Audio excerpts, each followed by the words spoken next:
you know. Today I'm out here in the desert with Curtis and Max. I had visited with Curtis and filmed a previous rig of his earlier this year. He had a Jeep with a, what do you call those trailers? It was a Runaway was the brand. Runaway brand trailer, the super light. And he now has a different platform that he's running from. He's got himself a, is this a Nissan van? Nissan Envoy? No, it's just a Nissan high top van, 3500, a 1-ton version. Okay. Yeah, it's rated to pull a 9,000 pound trailer, so I wanted to have something eventually I will consolidate into a travel trailer instead of a motorhome. Then I can move everything in one shot if I decide to relocate. Well, let's talk about your lifestyle and how that might all fit together. I'm retired, and the way I operate is this is my exploration vehicle. I can wander anywhere in the country with this more economically. I have a 36-foot motorhome that I have as a home base located east of Quartzsite, and I'm in a park that's real economical to live in. And the problem now, since I got rid of my Jeep, this vehicle can't be towed behind the motorhome, so I want to get a travel trailer and downsize the motorhome situation. I mean, that's a set of running gear that I don't need to have. So if I have a travel trailer as my home base, it's just simpler. Well, let me ask you about that. Some people might think that haven't experienced both sides of it, they might think, wow, I'd much rather have a motorhome that's been built by to be lived in from the factory. It seems like more room, more luxury, but you've tried it, you have it, and now you want to move away from it. Tell us a little bit about the thought process behind that. Well, my motorhome was top of the line 23 years ago.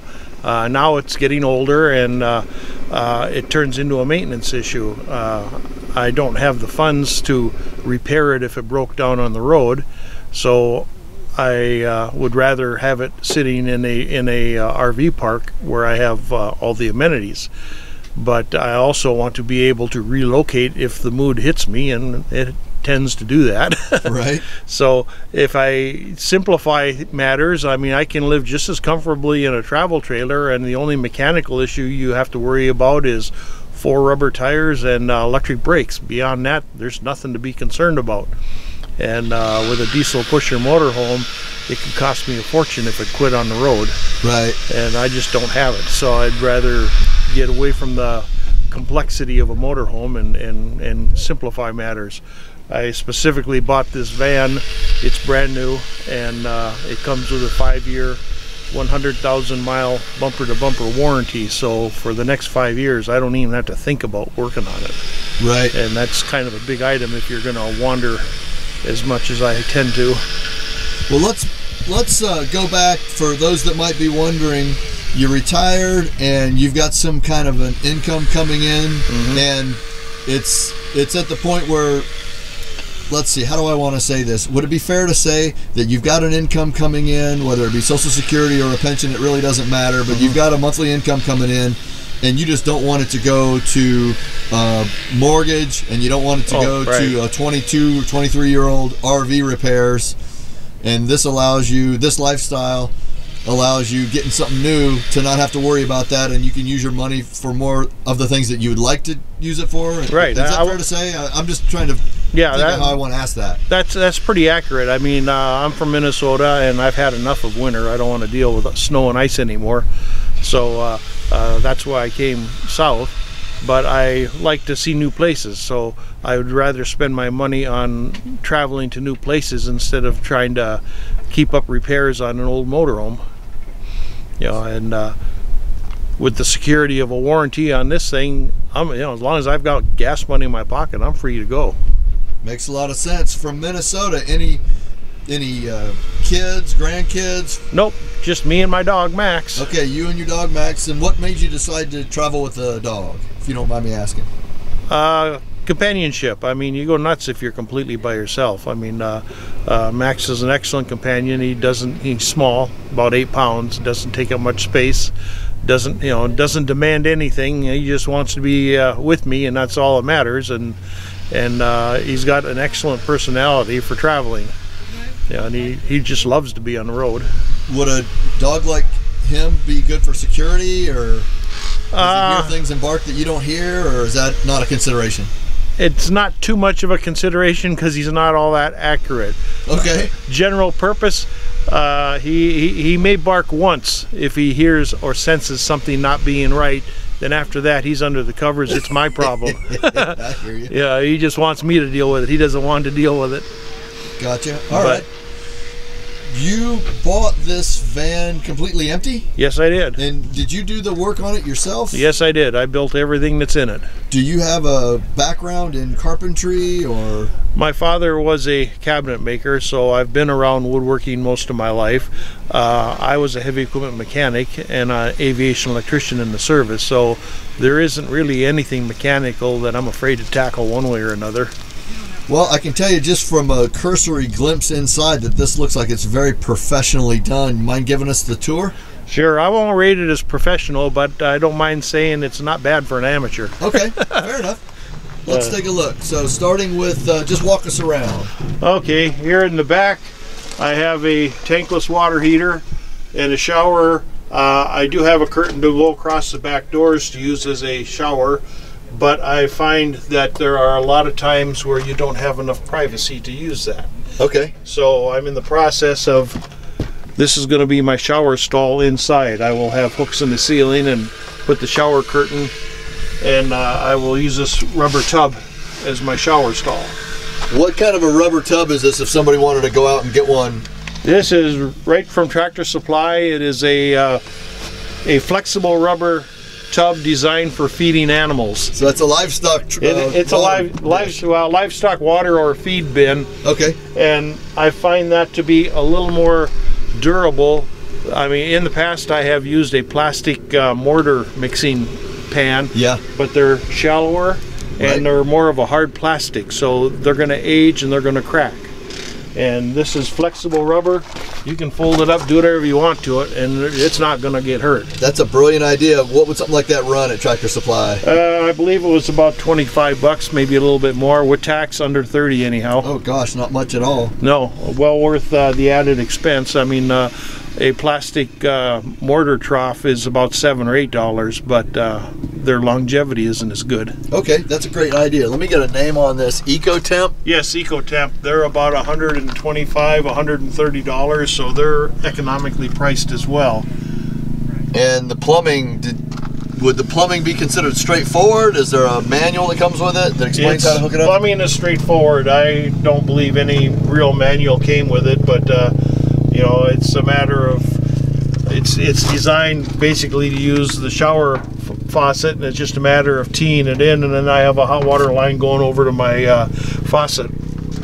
Okay, and does this work on propane? It heats the water with propane? It works on propane, and the ignition is by two flashlight batteries in the bottom here.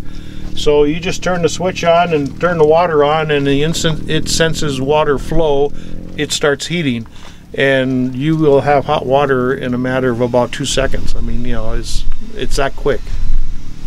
That's a pretty good deal out here. I know that showers and keeping clean and having hot water is a huge consideration. And that's a, what, 6-gallon tank? Let's see, it's either 6 or 7. I'm not sure which, but I carry this one strapped in, and then I have another 6-gallon water container too. So you travel with 2 of those containers, and that does you.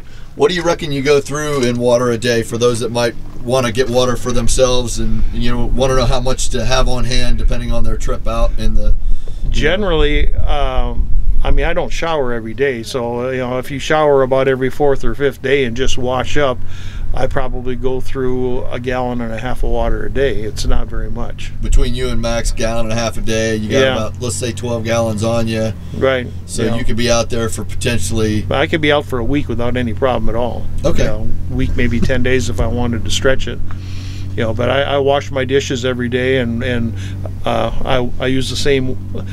I use the rinse water from washing dishes to wash me and shave and clean up. So, you know, I can stay presentable, and I've only used about 1.5 gallons of water. I think that's a really good rule of thumb. I would say that I use about the same amount too. So for those that might be viewing this, I'd say that's pretty accurate. 1.5 gallons a day with a pet, and you're going to be pretty much good to go.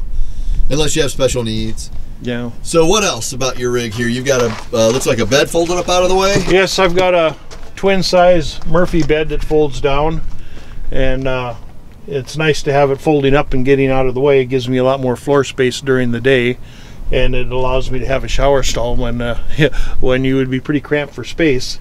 I also have a fold up table that serves as a dining room table or a addition to the kitchen counter. How does that lock in place when it's up? Yeah. I've always wondered that for my own van. How would I lock one in place if I was going to install one? To lock it in place, there's a bracket underneath that you just swing out, and then you just put that in there.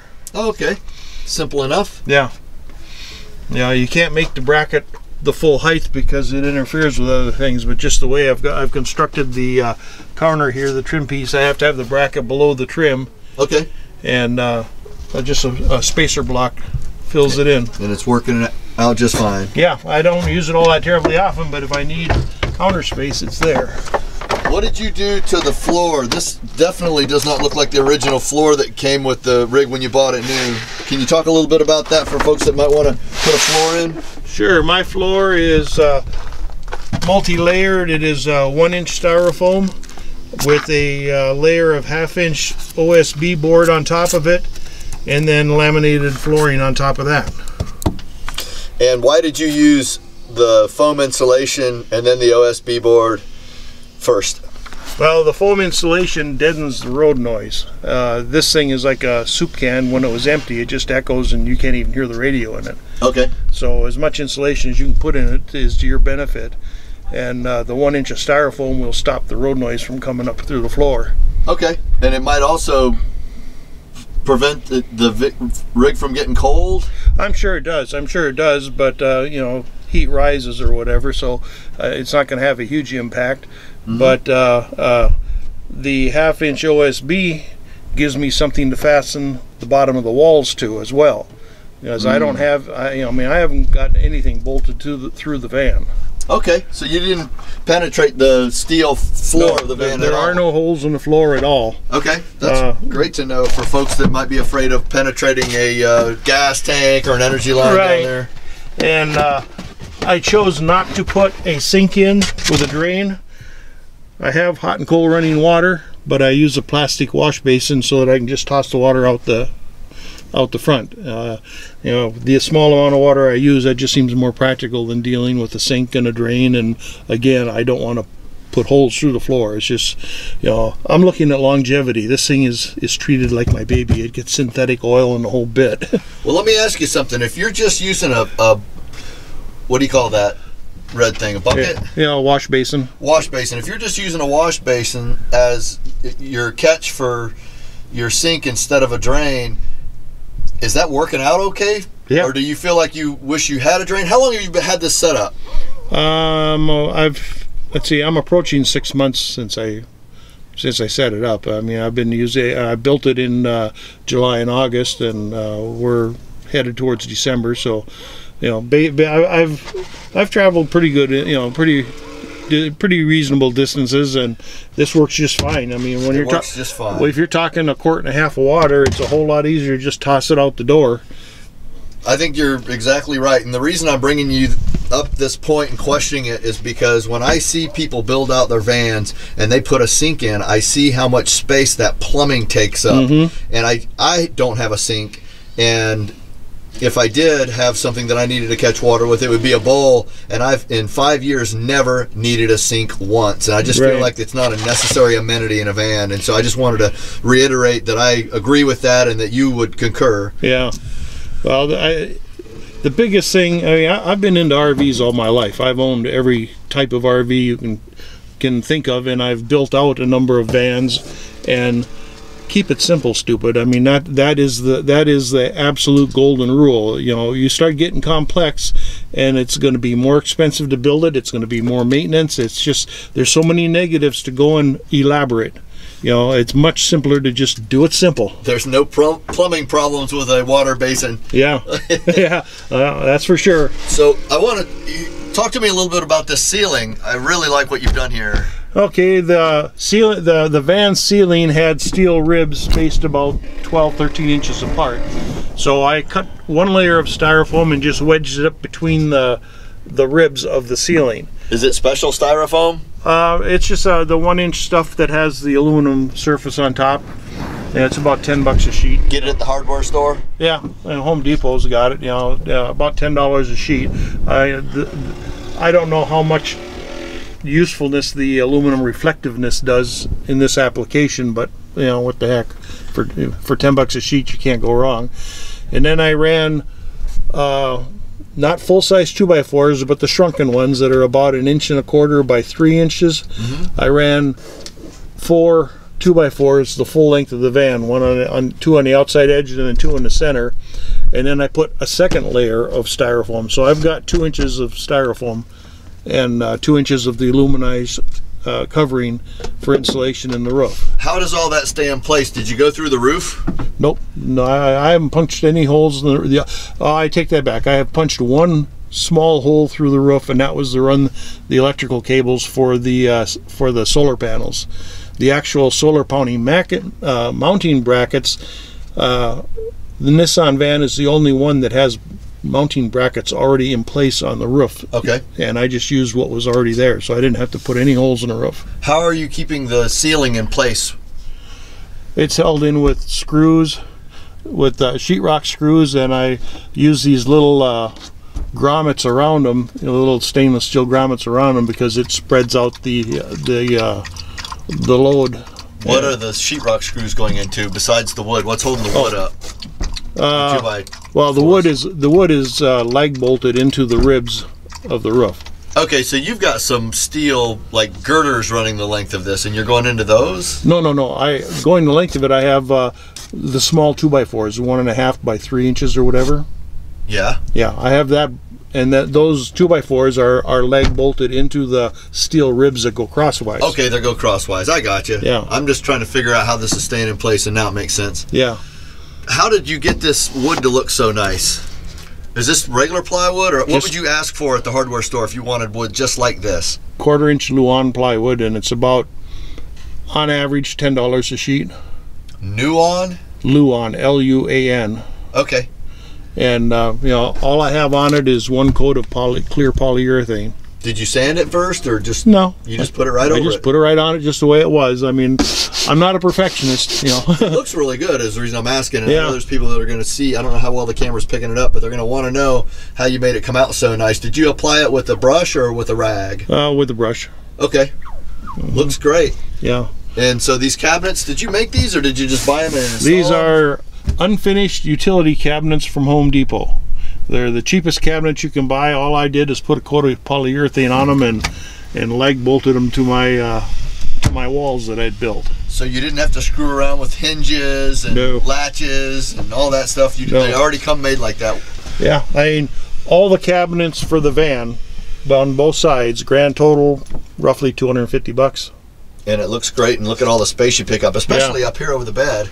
That would otherwise be dead space, unusable space. Yeah, I mean, they don't come with catches. You have to put your own catches on them. And for traveling, I have a lanyard that I tie across in front of the cabinet so that they can't swing open. Yeah. Well, how are the cabinets held in place? Did you come behind with some 2x4s and? Well, I've got a stud wall that I built behind it. You can see it down here anyhow. You know, so I have a regular stud wall that is covered with Luan plywood, and so the cabinets are leg bolted right into the studs. Gotcha. And the top of the stud walls are attached to the 2x4 on the edge that runs lengthwise. Okay. And the bottom is screwed into the 1/2 inch floor. Yeah. And you're confident that you're never going to have a problem with anything coming loose on a bumpy forest road? As long as I keep the shiny side up, I think I'm in good shape. Right. If I roll this thing over, it's duck and cover. Right. Tell us a little bit about that fan over your head there. Why did you decide to go with a fan? What kind of fan is it? About what does it cost? It's a fantastic fan vent. It is reversible and it is adjustable by thermostat, so it'll automatically come on. And the reasoning is, I'm in the south, you want ventilation. You can't be in this thing anywhere near summer without having some airflow. I leave the front windows down a couple of inches and turn the fan on. I also have a portable fan that I use when it is warmer temperatures. When I'm sleeping, I just have a portable magnet fan that I O2 Cool. Yeah. 12 volt. Right. Where would you find that? Walmart, where you get everything. Right. Between Walmart and Home Depot, that's the supplier for everything. And the key here is locate your 12 volt outlets conveniently. And you have a 12 volt socket right there. 12 volt socket. I got a voltmeter that tells me what my batteries are at. Let me get over there where I can see that. And I can turn on my inverter right here, so I can be laying in bed and control everything right at the head of the bed. That's the way to do it. How are you powering all this stuff? I have 200 watts of solar on the roof. I've got a 2500 watt inverter, and I have another 100 watt solar suitcase that I can put out when I'm using more quantities of power. Your inverter is a pure sine or modified sine? I guess it'd be modified. It's the less expensive. Why did you go with the less expensive inverter? Is it important to have a pure sine? I don't think it makes a darn bit of difference. I mean, I've never had a pure sine wave inverter. They're going to cost you hundreds to thousands, you know, to get the fancy pure sine ones. I've got, this is a $150 converter or inverter, and I run TVs, laptops. I mean, you know, supposedly sensitive electronics, and it doesn't make any difference. They work just fine. How long have you run sensitive electronics with an inverter? Just as long as you've been a... As long as I've, we're talking years. I mean, probably 5 years at least. Never had anything? Never had an issue, you know. And so you've got 200 watts on the roof, another 100 watts you can locate at a 45 to the sun. Yep. Here's your big and your Cobra. I've got one of those Cobras. It's not quite as big as that one. I love it. Oh yeah. It's quiet unless the fan needs to come on, and that's one of the things I like about it. What I like about it is that it is set to where once your voltage drops down below the 12 volt mark, it shuts down. My refrigerator will run until the voltage drops to 10.5 volts. So I can watch TV until the inverter shuts off, and I've still got plenty of power to run my refrigerator all night.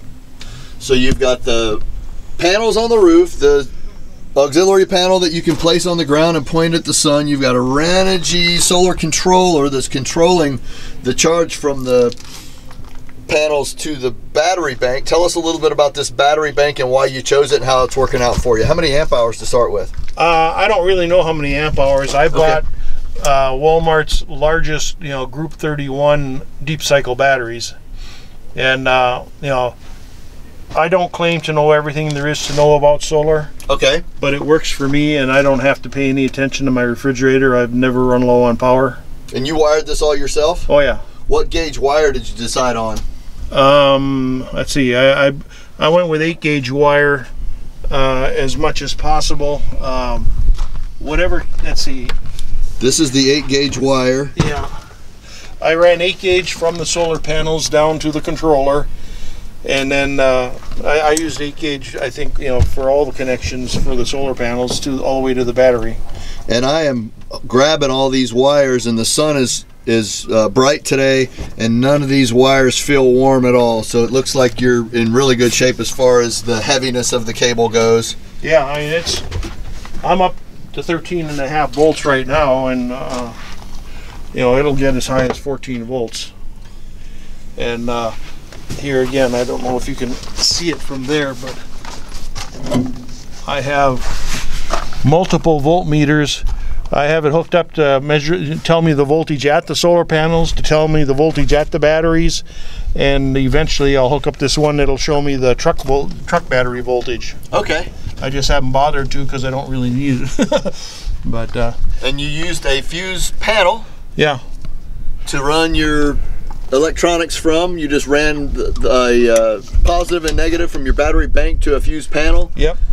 Everything 12 volts is fused. And you're going with what size fuses? It varies to what, I mean, my the 12 volt sockets, I believe I've got fused to 20 amps. 20 amperes? And the smaller, the stuff that goes like, say, the water pump or something like that, I think that's fused at about 10 or 15. You know, it doesn't need as high an amperage. Okay. The TV is fused a little bit lower too. But so you've got TV in here. Do you have an antenna for that? Yeah, there's a mushroom up on top of the roof. Now, is that just an off-air antenna? Yeah. How's it working out for you? Moderately well. I mean, where we are right now outside Lake Havasu, I've got nothing. If you know, it depends on where I'm camping. With these digital signals, you have to be fairly strong to get a signal. How were you making out at the last spot where we were when we were up north? It was the same thing at that spot. Okay. I do a fair amount of camping on Mingus Mountain up by Jerome, and I'm flooded with TV channels. I've got about 25 of them to choose from. That transmitter is on Mingus Mountain. Yeah, exactly. you're camping right between the antennas practically. You know, but okay. But I also have a DVD, so you know, if I want to watch movies, I can. I'm more interested in catching the evening news, you know, than anything. So I don't really watch that much TV when I'm on the road. I do have a portable satellite dish, and I do have satellite TV back in the motorhome. So if I'm going to take a long trip across country, I'll bring my portable dish with me and have pretty much any TV then. Gotcha. Let me come around and take a look at that fridge. I'd like to hear what you have to say about it. Okay. How's it going, Max? This is Max. Travel companion Max. Hold it down, Max. Don't be a pest. What size is this? 64 quart, I believe. Wow. 64 or 65 quart. It is digitally controlled. It can be either a freezer or a refrigerator. On longer trips, I use it as a freezer, and I make my own ice, and then I just put ice in the cooler. But this weekend, it's really the first time I've used it as an actual refrigerator, so I've got it set down to 37 degrees and loaded up with food. Why did you decide on this size? I guess basically because you know, bigger is better for food storage. I like to have a variety of food on hand. I don't like eating the same thing or being limited on what I'm going to eat. Makes sense. You know, your solar panels are handling the load just fine, huh? This thing on AC, it draws a half an amp, and on 12 volts it draws 1.2 amps. So I say my solar panels run it without any issue. I don't even pay any attention to it. Yeah. And I also would like to point out with this refrigerator, it's metal. A lot of the others are plastic, and another feature that I really like about this one is if you look close, you can see that it's got that magnetic strip on it, just like the refrigerator door at home has. I feel like the build quality of these things is really up there. And yeah, and so, it's actually got removable baskets in it too, so you can pull the baskets out when you want to clean it. Right. You know, if I'm going to unload it in the house, I just take the basket out and take it in the house. Well, that's great. What else can you tell us about your rig? 2-burner stove. I have that hooked up. My propane tank is inside the cabinet here. Did you just go with a standard 20-pound? Yep, 20-pound bottle, and I have it plumbed with a T so that it goes back to my water heater as well as the stove. Microwave that I can run off the generator. I have run it off the inverter, but it sucks the batteries down in a hurry. So, oh, does it? Yeah, so I recommend if you're going to use a microwave, start the generator. What about heat? Do you have any kind of a heat source? I have a Mr. Heater, and this morning when it was chilly, it took about 2 minutes to bring the place up to temperature. How are you powering that? Do you use little green bottles, or do you have a tube? No, I just use the little green bottles. I also have the tube to hook it up to a 20-pound bottle, but I'm not going to bother. Okay. I don't anticipate using it very often. I surely didn't need it this morning, but just for convenience, I warmed the place up. But I mean, I like it cool, and this thing is so well insulated, your body heat will keep it warm. Have you made any modifications to the front? Not really. It's pretty much standard. I have given some consideration to turning the passenger seat around, but I don't want to lose the ability to carry a passenger. So that remains to be determined. Yeah. If you're going to do that, how about a swivel where you can swivel it around for a passenger? Well, I don't think there's enough room, to be honest with you. It'll interfere with the door. So you know, it's just not really a workable possibility. Where do you sit when you're hanging out? On that cooler, I end up using I use the cooler. I use that cooler as my dining room table and sit on the little green cooler. Okay, so double duty. You're using things right for multiple uses. And if I want to sit at my fold-up table, I have a $10 stool from Walmart. And it folds right away and gets out of your way easily. Yep, and I don't use it very often, but it's there when I do, and it just sits on the running board of the front seat.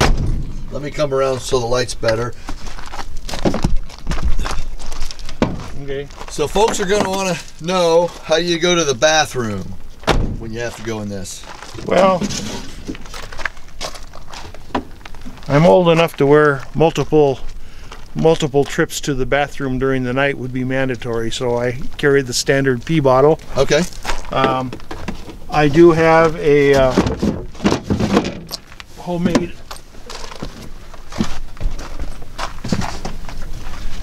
porta potty, but I have yet to use it. Never been used. As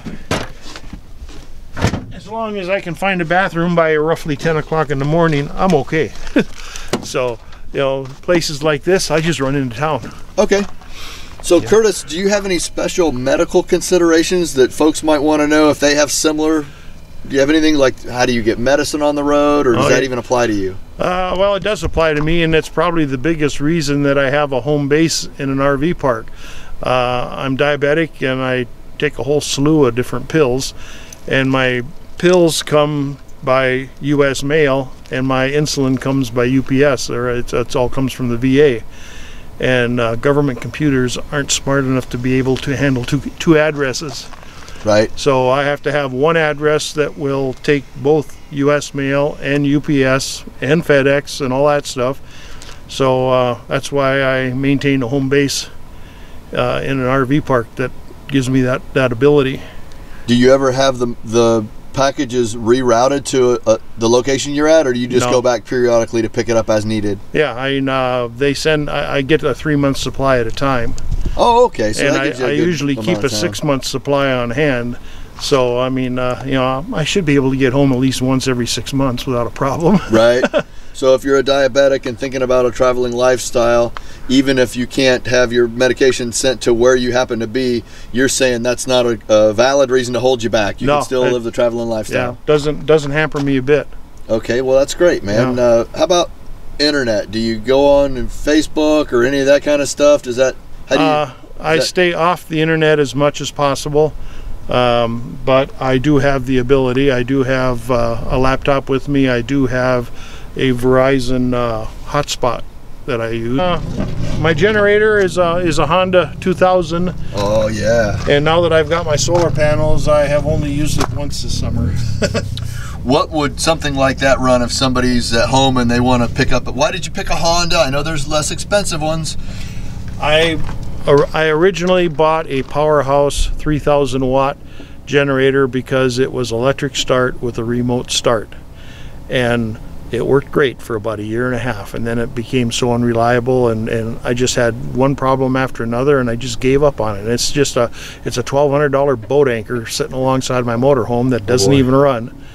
So I went with the Honda. It's $1,000 for 2,000 watts, and if you build your rig right, you don't need any more than that.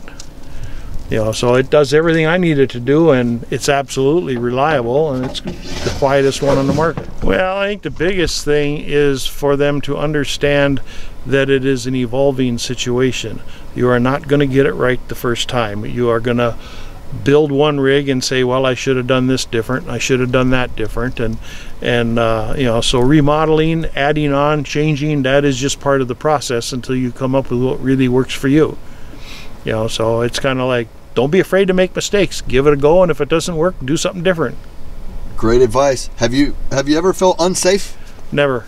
Whenever I'm traveling cross country, I either stay at Walmart or at a truck stop, and I have never been hassled at either one. When you reach your destination and you're done being in transit, do you pay for camping, or do you find free camping situations? I'll find free camping. I don't pay for camping anywhere. You don't pay for camping ever. And how hard is it to find free camping for those that have never tried? I'm learning more and more about it pretty much every day. It is so prevalent out here in the Southwest that, you know, it's no effort at all to find camping. The internet is your best choice. There's an app called Free Camping, I think it is. Freecampsites.net? Yep, and that will guide you to free campsites all over the country. But be aware that some of the sites they guide you to are not suitable for a one-wheel drive van. Right. And you can get yourself in trouble if you just blindly accept what it tells you. Right. I know that they do their best to try to describe the locations, but a lot of the input on that site is from users, and so maybe the information that was put out from the user might be a little dicey, so something to always take into consideration. There's a lot to be said for common sense. As far as finding yourself in a iffy situation, best way to avoid trouble is don't go where trouble hangs out. And you know, as far as looking for a free campsite, if you got to get out and go walk in to make sure that you can get in there, get turned around and get situated, that's by far the better choice than to just blindly go in. Because once you get stuck and you're out in the middle of nowhere, you have a problem. Well, thank you very much, Curtis, for taking time to show us your new setup platform. I think it's great. I love the fact that you can stand up in it and that you have a warranty, so you don't have to worry about maintenance. And so I would imagine that you're going to enjoy this, living the traveling lifestyle, for a lot of years to come. Yeah, I guess one final thought would be the general consensus in this lifestyle is debt is your enemy. Sometimes it isn't. I mean, modest debt that is well within your means can give you a much more secure way of travel. I mean, I do have a small loan against this van for only 4 years, and the monthly payments are about $200 a month, and that's a spit in the bucket considering you know, what I've got. Great advice. Yeah. Well, thank you very much, Curtis, for taking time to give us your theories on the traveling lifestyle and your thought processes behind why you built your van this way, and showing us your van. I know that a lot of people are going to get a lot of good ideas out of this, and a lot of good's going to come from it. So thanks again, and we'll see you at the next camp spot. Alrighty. All right, buddy.